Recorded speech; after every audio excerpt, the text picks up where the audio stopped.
مبارك رمى اخو السادات ورا القضبان بعد سنه واحده من موت السادات، وقال لاخو السادات اللي كان بيحميك ما تبدا الحكايه في سبتمبر 1982 لما كان مبارك رايح ضريح السادات عشان يحط اكليل الزهور عنده في الذكرى الاولى من رحيله.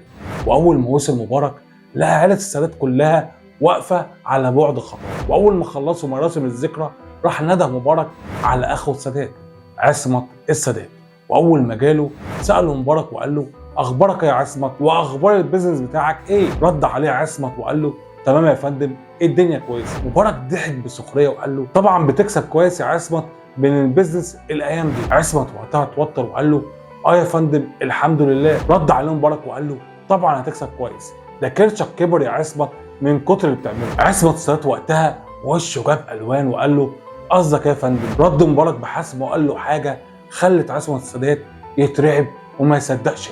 لو وصلك الفيديو اعمل لايك وشير واكتب في تعليقات انه وصلك، لان بتواجهنا مشكله في انتشار الفيديوهات. بيكمل حكايه الكاتب الصحفي محمد حسين هيكل في كتابه خريف الغضب وبيقول ان مبارك قال لعصمت السادات وقتها يا عصمت ريحتك فحل، تصرفاتك بقت صعبه وامشي عدل احسن ما اوريك. وبيقول هيكل ان ده كان معناه ان خلاص مفيش حصانه على عصمت.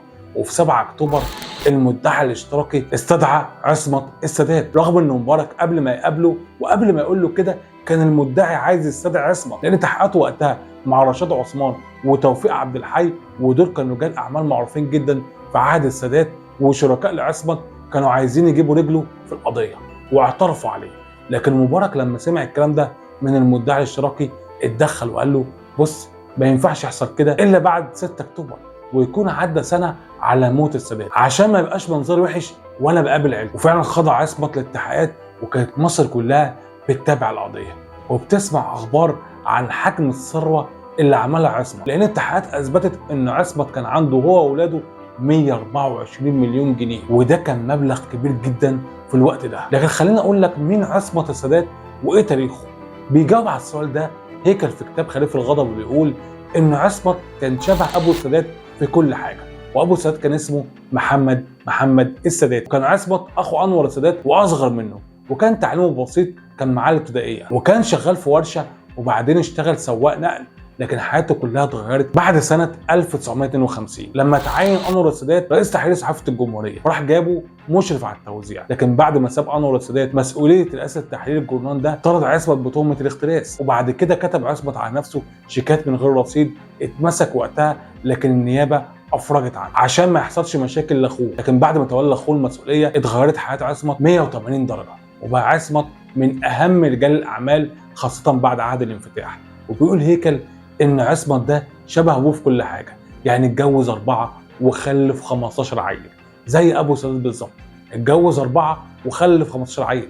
لكن الفرق ان ولاد ابو السادات كانوا عايشين في شقه صغيره في حدائق القبه، لكن اولاد عصمت كانوا عايشين في فيلل وشقق فخمه، واخر واحده اتجوزها كانت شابه يونانيه جميله جدا. ولما خضع للتحقيقات لقوا ان عندها شركات كبيره جدا وعايشه في قصر كبير. بيقول هيكل ان الغريب ان عصمت في التحقيقات قال حاجه استغربها الكل، قال انا اشطر من اخويا انور، لكن الحظوظ كده خلت انور يوصل للمنصب ده، وعشان كده كان دايما حاطط في دماغه بياخد مني حقي وقبض عليا. وقتها اتحاكم عصمت بقانون العيب واتصادرت فلوسه واتحط في طرق. لكن خليني اقول لك ليه عيله السادات اتهمت مبارك انه ورا تشويه السادات، وان حبس عصمت السادات اخو السادات عشان يشوهه اكتر. بيقول رد السؤال ده رؤية السادات بنت السادات في مذكراتها ابنته، وبتقول ان مبارك هدد عمها عصمت في الذكرى الاولى زي ما قلت لك في المقدمه، وقال له يا عصمت امشي كويس عشان كده هحبسك. وما عداش شهور الا وعصمت اتحبس فعلا. وبتقول رؤية انا ما اقدرش انكر ان عمي كان في عنده بعض التجاوزات، لكن برضه والدي كان بيتخذ اجراءات صارمه ضده، وكان مبارك عارف كده كويس لانه كان النائب بتاعه. يعني مثلا ابويا منع عم عصمت من دخول المينا وبطل يقابل كل المتجوزين من عيلته لمده 3 سنين. وبتقول رؤية ان مبارك افتكر انه هيشوه ابويا بحملات الجرايد، يعني مثلا روزا اليوسف شنت حمله على ابويا وقالت انه اتجوز همة مصطفى المذيعه، وكانت حمله مقصوده، وكنت وقتها متضايقه جدا وعارفه ان مبارك ورا الحمله دي، عشان كده ما استغربتش انه يقبض على عمي لانه كان ده جزء من الحمله. لكن السؤال دلوقتي هل فعلا انور السادات كان عارف تجاوزات اخوه عصمت السادات وبقيه اخواته؟ وهل فعلا سكت عنها ولا وقف قدامها؟ بيجاوب على السؤال ده اكتر من شاهد، واولهم الكاتب الصحفي الناصري عبد الله امام في كتابه، وبيقول ان السادات كان عارف وموافق، والدليل انه لغى جهاز مهم جدا لمراقبه اخواته. الجهاز ده هو جهاز الرقابه الاداريه اللي كانت مهمته يراقب كل التجاوزات. والحكايه انه لما خد القرار ده اجتمع بالوزراء وقال لهم ايه رايكم انا هلغي الجهاز ده. مفيش غير وزير واحد رد عليه وهو النبوي اسماعيل مسؤول الداخليه، وقال له يا فندم اي امين عندي يعمل مهمه الجهاز ده. اول ما خلص الاجتماع النبوي نزل رجالته، حصروا الجهاز، خدوا كل ملفاته وحرقوها. لكن السادات قلب على الجهاز ده. السبب ده بيقوله عبد الله امام في كتابه، وبيقول ان الجهاز ده اصدر كتاب اسمه الكتاب الاسود، والكتاب ده اتكلم فيه عن كل تجاوزات الموظفين في البلد، واولهم اشقاء السادات وبالذات اخوه عصمت. وبيقول عبد الله امام ان السادات كان عارف ان اخواته عندهم مشاكل وهو دايما يداري عليهم.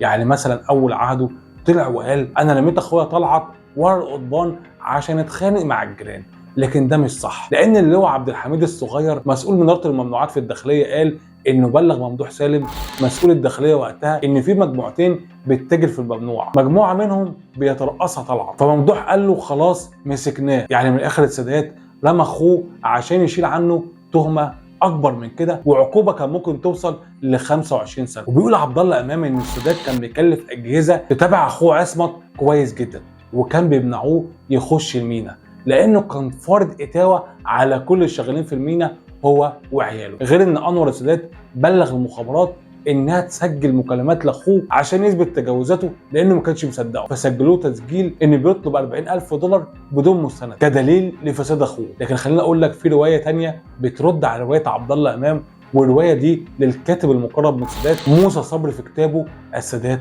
الحقيقه والاسطوره. وبيقول موسى صبري ان السادات ما كانش يعرف فساد اخواته لانه كان شخص نزيه وعفيف، والدليل انه حبس اخوه عشان جات له فعلا شكوى من الجيران مش عشان اي حاجه تاني. في نهايه الفيديو هل انت شايف ان مبارك فعلا ظلم عصمت السادات ولا لا؟ شاركونا برايكم في التعليقات، ولو عجبك الفيديو اعمل لايك وشير، وطبعا صفحتنا على الفيسبوك وقناتنا على اليوتيوب وقناتنا على الفيسبوك.